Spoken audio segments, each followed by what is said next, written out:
Sir, দিল্লিতে ২৭ বছর পর ক্ষমতায় আবার আসীন হতে চলেছে বিজেপি। এক প্রকার মানে গণনা যেভাবে এগোচ্ছে সেটাই বলা চলে। ইতিমধ্যে কেজরিওয়াল তার পর্যন্ত পরাজয় হয়েছে। তো কিভাবে দেখছেন পুরো বিষয়টাকে, মানে বিজেপির কিভাবে এই জয়ের ছিনিয়ে নেওয়া? না, বিজেপি জয় ছিনিয়ে নিয়েছে এটা যেমন সত্যি, আবার এটাও সত্যি ভারতবর্ষে নতুন ধারার একটা রাজনীতি, দুর্নীতিমুক্ত ভারতের রাজনীতি, লোকপাল নামক যে কনসেপ্টটা মানুষের মধ্যে প্রথম ঢোকালো, যে লোকপাল একটা শব্দ, যদিও সেই শব্দগুচ্ছটাকে তিনি আন্না হাজারের থেকে হাইজ্যাক করে নিয়ে মূল রাজনীতির স্রোতে ফিরেছেন। আন্না হাজারের ভাষায় পাপ লাগেগা মানে অরবিন্দ কেজরিওয়ালের এই পাপটাই হয়তো ওনার লেগে গেছে। আমি এই কারণেই বলছি যে এই ভিন্ন ধারার রাজনীতি, যে রাজনীতিটা ভারতবর্ষের স্বাধীনতার পরে কার্যত ভারতবাসী দেখেনি, দুর্নীতিযুক্ত একটা রাজনীতি দেখেছে। হ্যাঁ, জওহরলাল নেহরু দেশের প্রথম প্রধানমন্ত্রী দুর্নীতির বিরুদ্ধে জিরো টলারেন্স রেখে বলেছিল প্রকাশ্যে ল্যাম্পপোস্টে ঝুলিয়ে দেবেন, কিন্তু কোনোদিন ঝোলাননি। ভারতবর্ষে কোনোদিন দেখেনি দুর্নীতিবাজ কাউকে ল্যাম্পপোস্টে ঝোলাতে। কেজরিওয়াল কার্যত দুর্নীতির বিরুদ্ধে জিহাদ ঘোষণা করে একটা দল তৈরি করে মানুষকে একটা টেস্ট এনে দিতে চেয়েছিল। কিন্তু সমস্যাটা হচ্ছে কেজরিওয়াল নিজেই যখন দুর্নীতির বিরুদ্ধে জিরো টলারেন্স অন্য একটা ধারার রাজনীতির কথা বলছেন, তখন তিনি দুর্নীতিতে ফেসে গেলেন, জেল খাটলেন। এটা যেমন মানুষের মধ্যে একটা বড় প্রভাব ফেলেছে, আর একটা বড় প্রভাব হচ্ছে এবার কিন্তু ওখানে রাজনীতিটা তিনটে ধারাতে ভোটটা হয়েছে। দেখবে, একটা হচ্ছে মিডিল ক্লাস সোসাইটির ভোট। মনে রাখতে হবে দিল্লি কিন্তু 67% মিডিল ক্লাস। সেকেন্ড ওখানে মুসলিম ভোট 13%, তুল্যমূল্যভাবে পশ্চিমবঙ্গের সাপেক্ষে অনেকটাই কম। 11টা ডিস্ট্রিক্টের মধ্যে মানে মূলত 7টা বিধানসভাতেই, 7 থেকে 10টা বিধানসভাতে ওরা একদম মানে অ্যাবসলিউট মেজরিটি, এবং অন্যান্য বিধানসভাগুলোতে কিন্তু ওরা একটা ডিসাইডিং ফ্যাক্টর।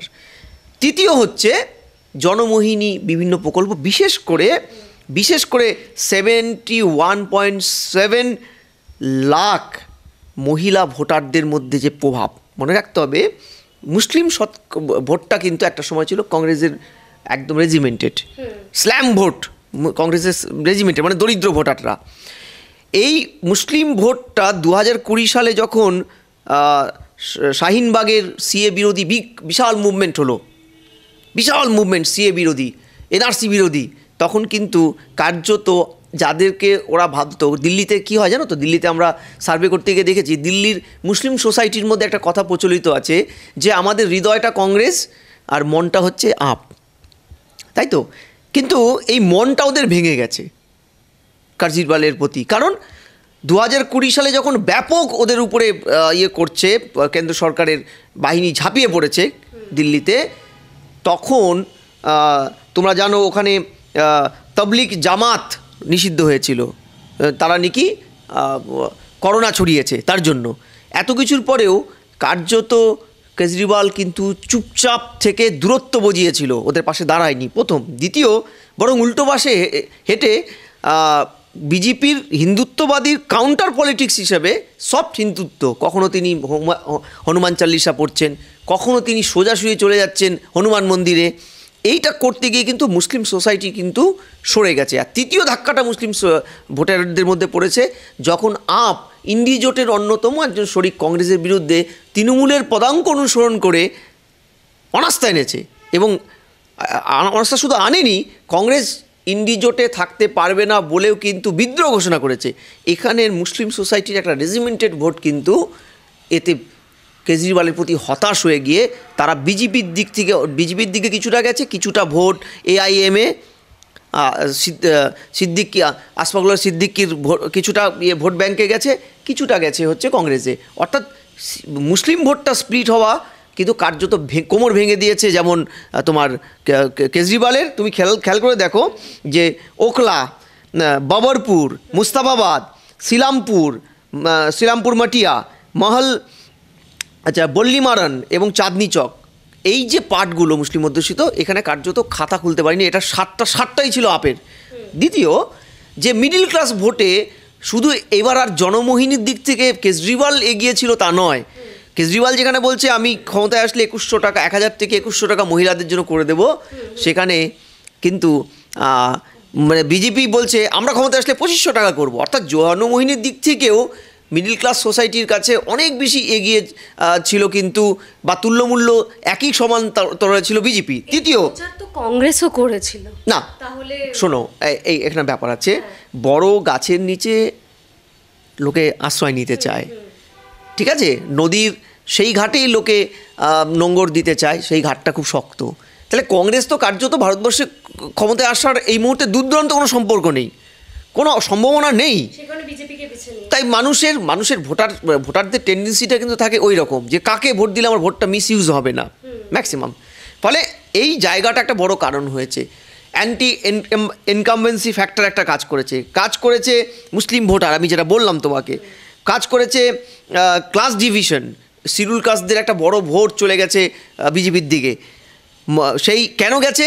কারণ স্ল্যাম ভোটার, যেটা এতদিন কংগ্রেস কিংবা আপের ছিল দখলে, এই স্ল্যাম ভোটারদের কাছে মোদির সেই ভয়ানক যে স্লোগান, জুগ্গি ঝোপড়ি নেহি হাটেগা, এই যে জুগ্গি ঝোপড়ি নেহি হাটেগা, অর্থাৎ ঝোপড়ি আমি ভাঙতে দেবো না, মোদি যেটা বলছে, এইটা কিন্তু বিশাল রকমভাবে আগুনের মতো কাজ করেছে। ফলে এই রূপকথার জনক হিসাবে যে লোক অরবিন্দ কেজরিওয়ালের যে উঠে আসাটা হঠাৎ সবচাইতে কম সময়ের মধ্যে ভারতবর্ষের রাজনীতিতে কার্যত একদম উল্কা গতিতে তার উত্থান, তার পতনটাও কিন্তু উল্কা গতিতেই হলো।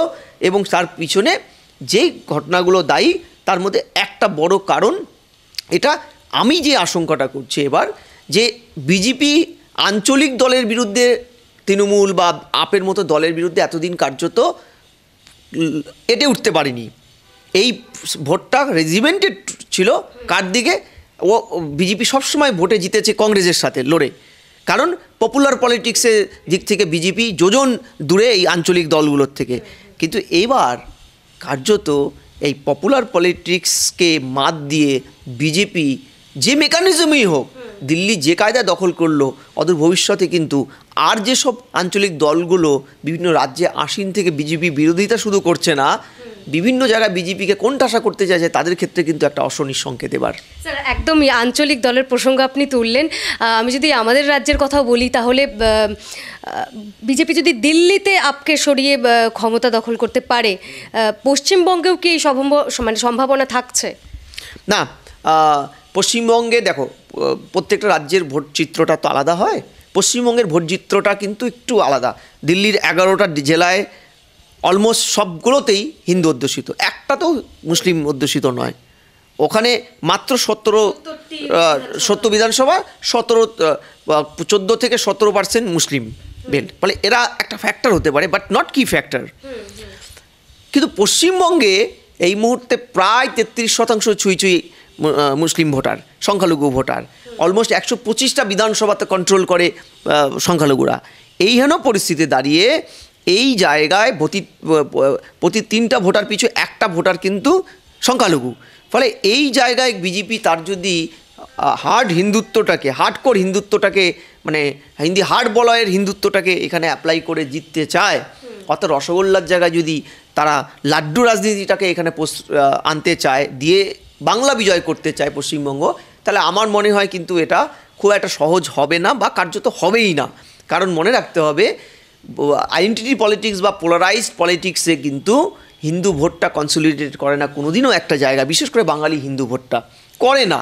কিন্তু অপরপক্ষে এই পোলারাইজেশনের খেলায় কিন্তু তৃণমূলের দিকে পুরো 100%ই প্রায় সংখ্যালঘু ভোটটা চলে যায়। এবং আমরা লাস্ট নির্বাচনগুলো তাই দেখেছি, উত্তরোত্তর তৃণমূলের বৃদ্ধি, সুবিধা হয়। ফলে এখানে যদি কৌশলগত অবস্থান ঠিক না করে, সংগঠনগত অবস্থান ঠিক না করে, এবং বিজেপির নেতৃত্ব যদি তাদের মতাদর্শের থেকে একটু আলাদা হয়ে, চরিত্রগত দিক থেকে আলাদা হয়ে পশ্চিমবঙ্গের রাজনীতিটাকে সিরিয়াসলি একটু অন্য মাত্রায় দেখে, তাহলে তাদের এই স্থানীয় তৃণমূল দলটিকেও হারানো সম্ভব। এবং তারা অলরেডি একবার প্রায় রিচ করেই গিয়েছিল, কিন্তু তাদের নেতৃত্বের সংকট, সাংগঠনিক সংকট এবং পলিসিগত কিছু বড় প্রবলেমের জন্য কিন্তু সংখ্যালঘু ভোট থেকে শুরু করে অন্যান্য ভোটগুলোও তারা পায়নি। ফলে আমি বলছি, যদি আপের বিপর্যয় বা দিল্লিতে বিজেপির জয়, এইটা নিয়ে কেউ যদি এটাকে ক্যালকুলেশন করতে চায়, আমি বলবো একটু ভুল হবে। আমার মনে হয় এখানকার ডাইমেনশনটা একটু আলাদা। আচ্ছা ঝন্টুবাবু, আরেকটা প্রশ্ন আমার আছে। এই যে একের পর এক বিধানসভা নির্বাচনে বিজেপির এগিয়ে যাওয়া, এই বিষয়টাই মানে কারণ হিসেবে আপনার কি মনে হয় ইন্ডিয়া মঞ্চের যে শরিক দলগুলি তারা এই যে আলাদা আলাদাভাবে বিজেপির বিরুদ্ধে যে লড়াই করছে, সেটা কি একটা কারণ হতে পারে বিজেপিকে মানে শক্তি আরও বৃদ্ধি করতে? না, এটা তো হতেই পারে, কারণ দেখো দিল্লিতে আমরা যখন সার্ভে করতে গিয়েছিলাম, দিল্লির মানুষের মধ্যে একটা কিন্তু সাংঘাতিক আমরা দেখেছিলাম যে ওরা পলিসি প্যারালাইসিসের আতঙ্কে ভুগছে দিল্লির মানুষ। কীরকম? ধরো দিল্লিতে কেন্দ্রশাসিত অঞ্চল, সরকার বসে আছে দিল্লিতে, 14 সাল থেকে কার্যত বিরোধীদেরকে নাস্তানাবুদ করে দিয়ে মোদী সরকার চলছে, কিন্তু মোদী সরকারের একটা মনের ব্যথা, বেদনা, একটা প্রেস্টিজ ফাইট যে তারা দিল্লি জয় করতে পারছে না। এটা যেমন তাদের রাজধানীতে ওরা ওখানেই বসে আছে, কিন্তু অন্য দল। আবার 26 বছর সেখানে তারা কোনো দিন আসেইনি ক্ষমতায়। তৃতীয়, ফলে ওরা যে রাজ্যপালের নেতৃত্বে একের পর এক আপের যে জনমোহিনী একটার পর একটা সিদ্ধান্তকে বাতিল করার যে খেলাটা শুরু করেছিল, তাতে কিন্তু ওরা ফসলটা তুলতে পেরেছে এই লজিকে। ওখানকার সাধারণ মানুষ একটা জিনিস তাদের মনে গেঁথে গেছে, এখানে যদি কেন্দ্রে আসীন দলটি না থাকে, অর্থাৎ ডবল ইঞ্জিন না হয়, তাহলে এই ধরনের পলিসি প্যারালাইসিস তাদের বারবার ফেস করতে হবে, অর্থাৎ উন্নয়ন ব্যাঘাত ঘটবে। তাই বাবা একবার দেখি, আপকে তো দেখলাম। আপের পরাজয় একটা বড় আরেকটা কারণ, পার্শ্ববর্তী পাঞ্জাবে তারা ক্ষমতায় আসার পরে যে প্রতিশ্রুতিগুলো দিয়েছিল একটাও আপ মানেনি, রাখেনি। তাই দিল্লিতেও মানুষের মধ্যে একটা ধারণা তৈরি হয়েছিল এবার আপ ফিরে আসলে বিপুল ভোটে দিল্লিতে তাদের দেওয়া প্রতিশ্রুতি একটাও মানবে না পাঞ্জাবের মতন। ফলে এবার আমরা একটু দেখে নেব, এই দেখে নেওয়াটাই আলটিমেটলি বিজেপির শাপে বড় হয়েছে।